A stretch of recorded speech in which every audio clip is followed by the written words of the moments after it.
we're having a conversation. I'm deciding I'm going to listen to you, right? That's different than how people generally communicate, because usually when they communicate, they're doing something like, okay, we're gonna have a conversation and I'm gonna tell you why I'm right and I'll win if you agree. Or maybe you're having a conversation where, I don't know what you're trying to do. Maybe you're trying to impress the person you're talking to. So you're not listening to them at all. You're just thinking about what you're gonna say next. Okay, so that's not this. This is, you might have something to tell me. And so I'm gonna listen on the off chance that you'll tell me something that would really be useful for me to know. You could think about it as an extension of the Piagetian, Piaget talked about the fundamentally important element of knowledge being to describe how knowledge is sought, the process by which knowledge is generated. If you agree with me and I find that out, I know nothing more than I knew before. I just know what I knew before.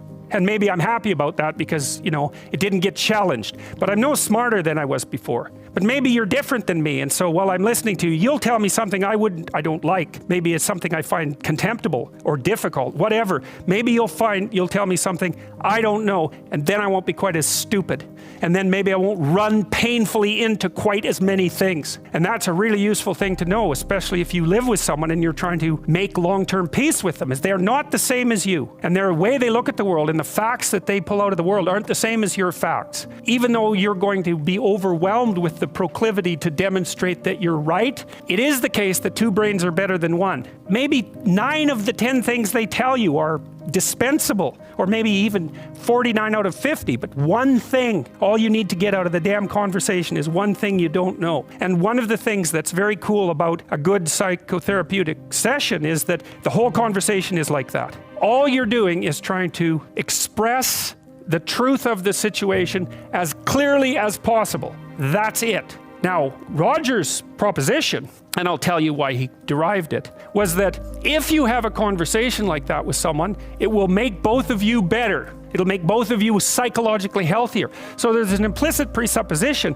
that the exchange of truth is curative. Well, that's a very cool idea. I mean, it's a very deep idea. I think it's the most profound idea. It's the idea upon which Western civilization, although not only Western civilization, is actually predicated. The idea that truth produces health. But for Rogers, that was the entire purpose of the Psychotherapeutic Alliance.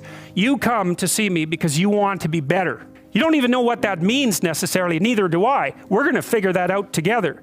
But you come and you say, look, things are not acceptable to me, and maybe there's something I could do about that. So that's the minimal precondition to engage in therapy. Something's wrong, you're willing to talk about it truthfully, and you want it to be better. Without that, the therapeutic relationship does not get off the ground. And so then you might ask, well, what relationships are therapeutic? And the answer to that would be, if you have a real relationship, it's therapeutic. If it isn't, what you have is not a relationship. God only knows what you have. You're a slave, they're a tyrant, you're both butting heads with one another. It's a primate dominance hierarchy dispute. Oh, I don't know, you're like 2 cats in a barrel, or 2 people with their hands around each other's throats. But what you have is not a relationship.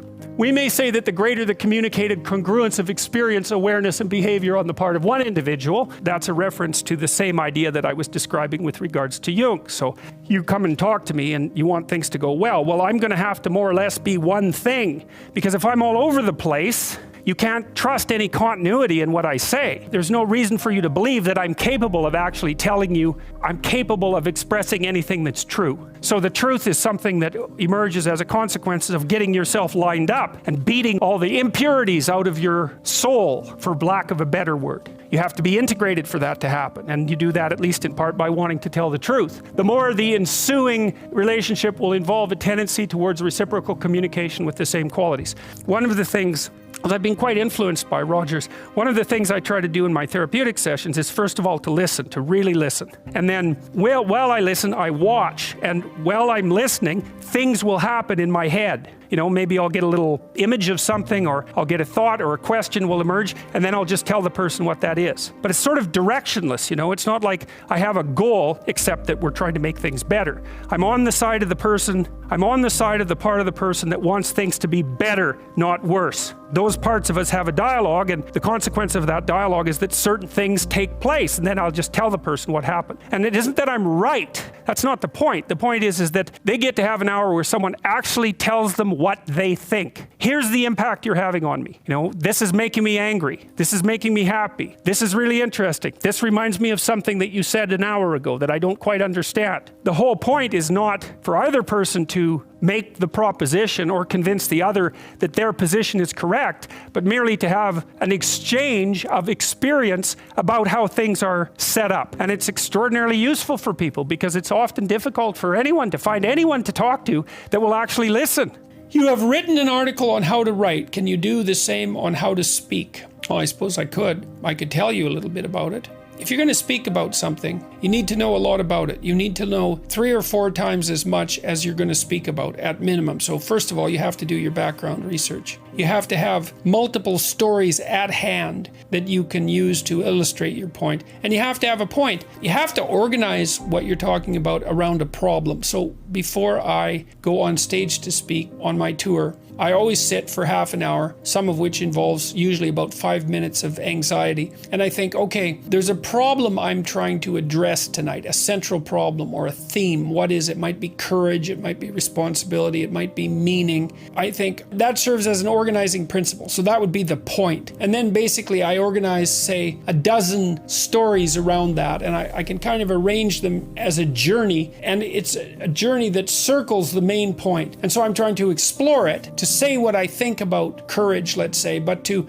take what I'm thinking farther than I've taken it already. And so that I can plot out, little 5-minute stories that I have that are associated with courage. And then I can talk to the audience. And I would say, talk about what you know. Use your personal experience, because that's something that you're actually a master of. You can bring in other material, but it has to be tied to the real world through your own experience. Otherwise, it's not real. It's also very good to speak directly to the audience, to the individuals in the audience, because I'm always looking at a single person, one after another, and focusing on them and talking to them, just like you'd have a conversation with someone. And that way I can see if they're following along. And I'm always listening to the audience. What I really like to hear from the audience is no noise at all, silence. Because if the audience, especially, if it's a couple of hundred or a couple of thousand people, if the audience is dead silent, then I know that I'm on the right track. And the other thing I would say is you're telling stories. So every fact that you relate, or every set of facts, has to be tied to a story. There has to be a meaningful output, which is something like, why is it important to your life that you know this fact? How is it related to how you're going to conduct yourself moving forward, or how you're going to see the world? So, because that's kind of the essence of meaning. How does this fact change the way you perceive the world or act in the world? That's the meaning of the fact. And facts without meaning are dull. So you need to know that. You need to tell the truth, that's for sure.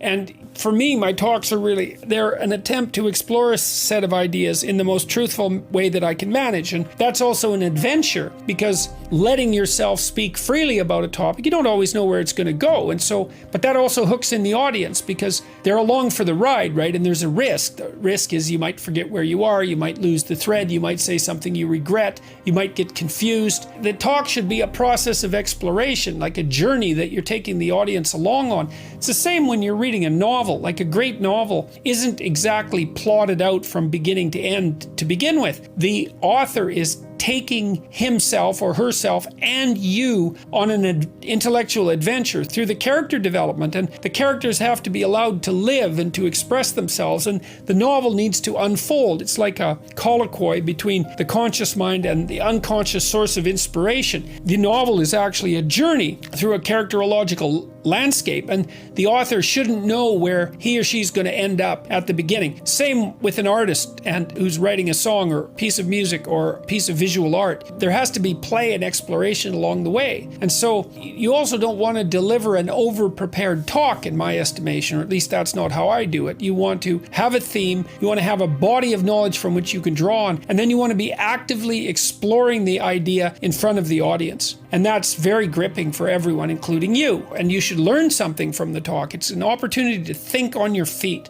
Anyways, that's my style of lecturing. It's a trapeze act without a safety net, I would say. And that's part of what makes it gripping, is that there's a high probability of failure. And I would say with any performance that's going to be gripping, that on the edge of the seat gripping, there has to be a high probability of failure. And that's why I don't speak with notes. If you speak with notes, which you might have to if you're a beginning speaker, then then you cannot fail because you can always read the notes. And so there's a net. You'll fall in the net, but you won't die. But you'll never do anything spectacular. So that's the thing, is if you're going to do something spectacular, you have to take the risk. And if you're going to take the risk, you have to think on your feet. And then you also have to have something to think about. You have to be been working on this material. You know, I've been working on the stuff I talk about for 30 years, for tens of thousands of hours. And so I have that reservoir of knowledge, I suppose. And, you know, whenever I read something new, I'm slotting it into the knowledge structure that I use to generate my talks. And I'm reading all the time. And lots of the things I read, I forget. They're not relevant to my central mission, whatever that happens to be. It looks something like the delineation of the relationship between responsibility and meaning, and maybe responsibility, meaning, and perception. It's something like that. And so I have a central concern, or deeper than that in some sense. My central concern was how to ensure personally that if I was tempted in a situation like the situations that arose in the Soviet Union and Nazi Germany, that I wouldn't fall prey to those totalitarian systems and act in the reprehensible manner that so many people acted in. That's really been a driving concern of mine. And that bleeds over into the relationship between meaning and responsibility and perception. So there's a core set of problems that I'm working on, and every talk is an attempt to further develop those. So you also have to have a problem, you know? You think, well, you don't want to have a problem. It's like, yeah, you do. You've got problems anyways.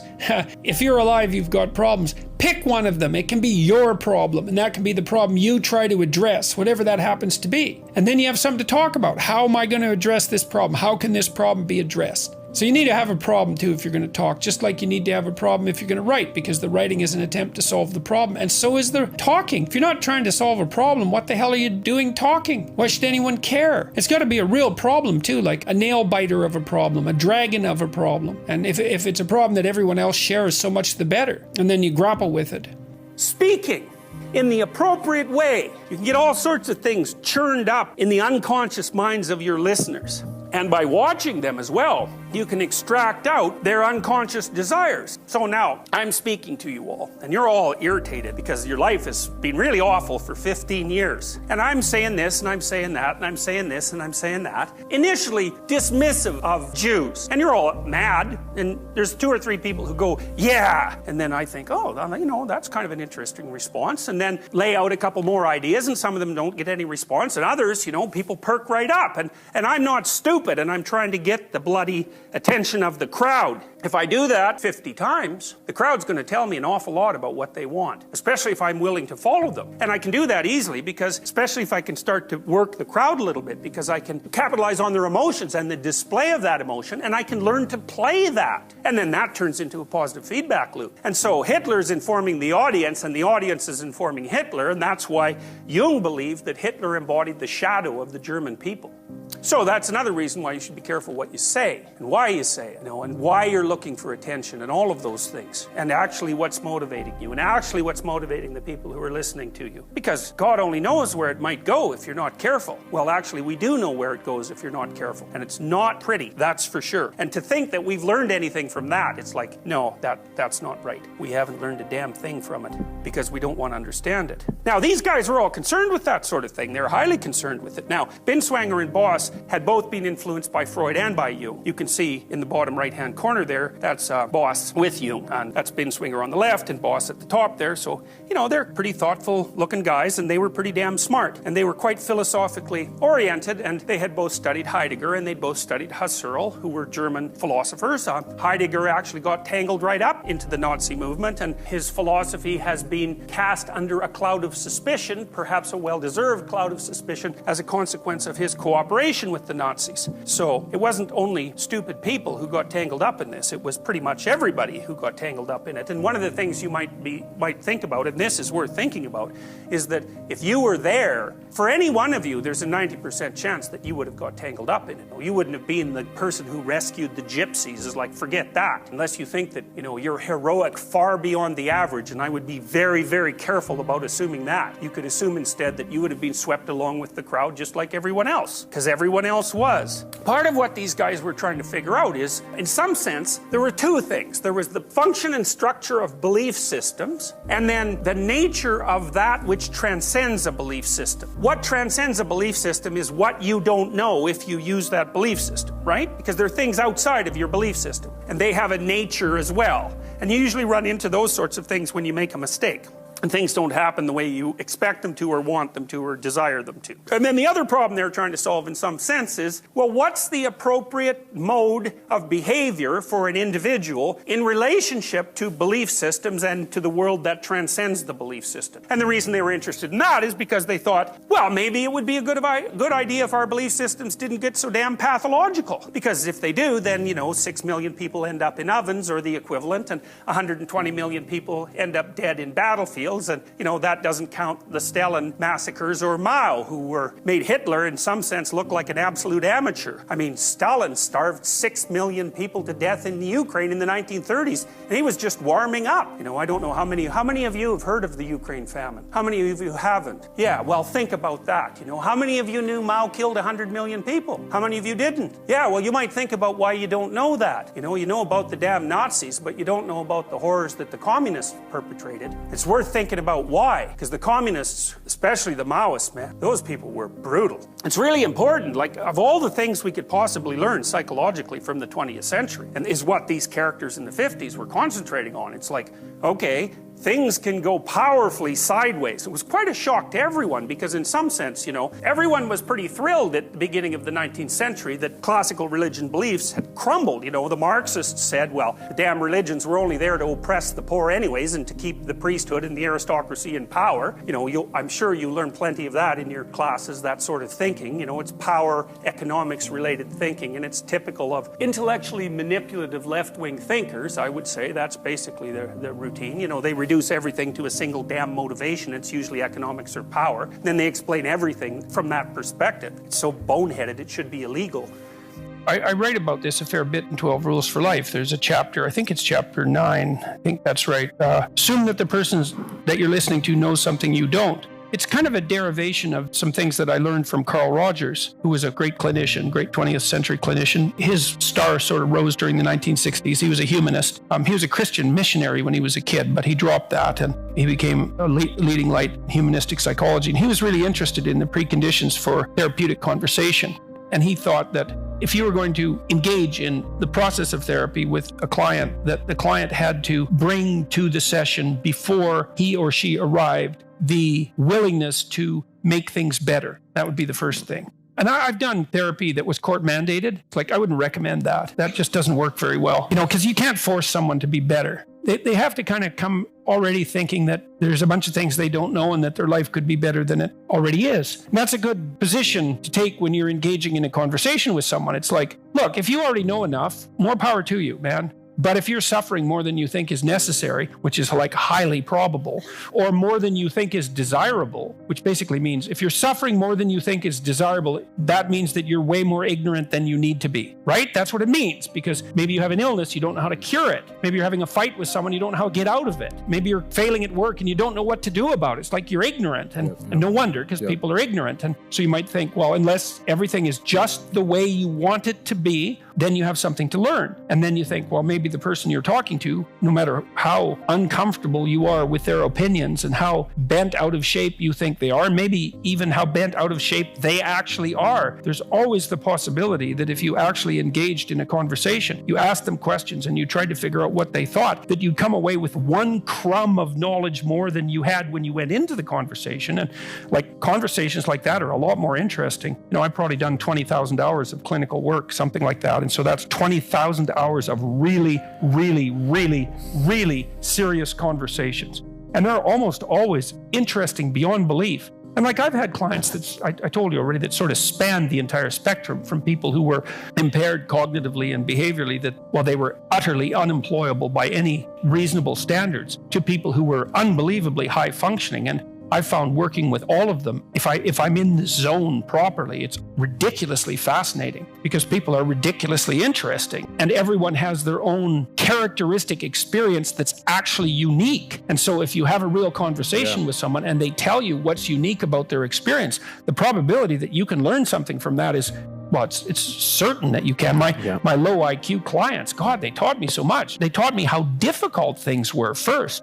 because to see someone struggle with a task that the typical person can do without even thinking sheds light on exactly how amazing it is that normal people can do that, and how hard it is when you're impaired to the point where those sorts of normal behaviors become impossible. It's so enlightening. It teaches you a lot about the world. And so I think part of the reason that YouTube is killing television is partly because it's technologically advantageous. I mean, make no mistake about it. There's nothing that TV can do that YouTube can't do. And there's a whole bunch of things that YouTube can do that TV can't. So it's obvious which one's going to win. But what's also interesting about it is that there seems to be a massive and relatively untapped market for actual conversation. And it's because conversation is between people of goodwill who are trying to tell the truth, who are trying to aim at making things better, is unbelievably valuable. At least in principle, that's what we're all doing here, right? I mean, even though you guys aren't talking, that doesn't mean this isn't a conversation. First of all, we're trying to pay attention to you at least enough to see if everyone is engaged in the conversation. If you're not engaged in it, then it would be completely pointless, right? Well, one of the things I learned in my clinical practice is that if the conversation wasn't interesting, then I was doing it wrong. My question is, if I could be half as good at communicating as you are, I would be set. How can I teach myself to do that? Practice.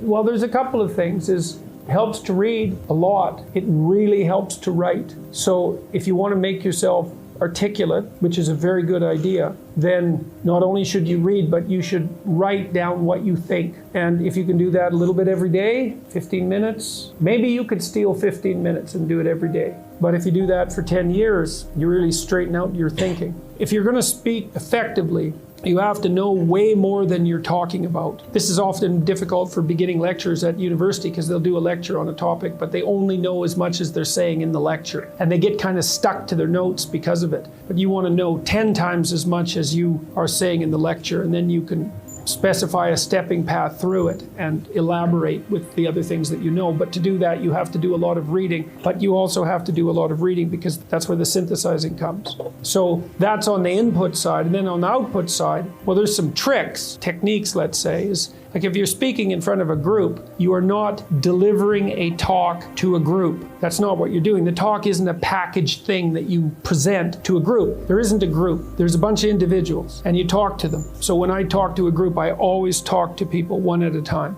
And that makes it easier too, because you know how to talk to a person. It's like, can you talk to 1,000 people? Well, probably not, because it's too intimidating. But there isn't 1,000 people there. There's 1,000 individuals. And so you just look at an individual and you say something, and you can tell if they're engaged. They look confused, or they look interested, or they look angry, or they look bored, or maybe they're asleep, in which case you look at someone else. And they give you feedback about how you're doing. And so one thing is to have something to say. The next thing is pay attention to who you're talking to. Because unless you're very badly socialized, and that seems unlikely in your case, because you present yourself at least moderately well, and well, I mean, I don't know you very well, but on first sight, you're doing fine. So the probability that if you pay attention to the individuals that you're talking to, that your natural wealth of social skill will manifest itself is extremely high. And so you don't deliver a talk to an audience. That's a really bad way of thinking about it. You're actually engaged in a conversation with an audience. Even if they're not talking, they're nodding and shifting position and looking like this, and you can pull all that in and use it to govern the level at which you're addressing the entire audience. So the last thing I would say is, well, having the aim to be a good communicator is a good start. And you think, well, I could buttress that to some degree. Well, there isn't anything that you can possibly, this is the whole point of a liberal education. There isn't anything that you can possibly do that makes you more competent in everything you do than to learn how to communicate. I don't care if you're going to be a carpenter. I mean, being a carpenter, by the way, is very difficult, especially if you're a good carpenter. But if you're good at communicating as a carpenter, you're like 10 times better as a carpenter. And this is something that the liberal arts colleges, I think, I don't know if they've forgotten it, but they don't do a very good job of marketing. It's like, well, what's the use of a bachelor's degree, a Bachelor of Arts? It's like, well, you can think, you can write, you can speak, you've read something. The economic value of that is incalculable. The people that I've watched in my life who've been spectacularly successful they have skills, clearly. That's a minimum precondition. But they're also very, very good at articulating themselves. And so whenever they negotiate, they're successful. Well, that's kind of like the definition of success in life, right? You negotiate and it doesn't mean you win. If you're a really good negotiator, everybody walks away from the negotiation thrilled. And so then people line up to do things with you. That's all dependent on your ability to communicate. So practice. Thank you very much.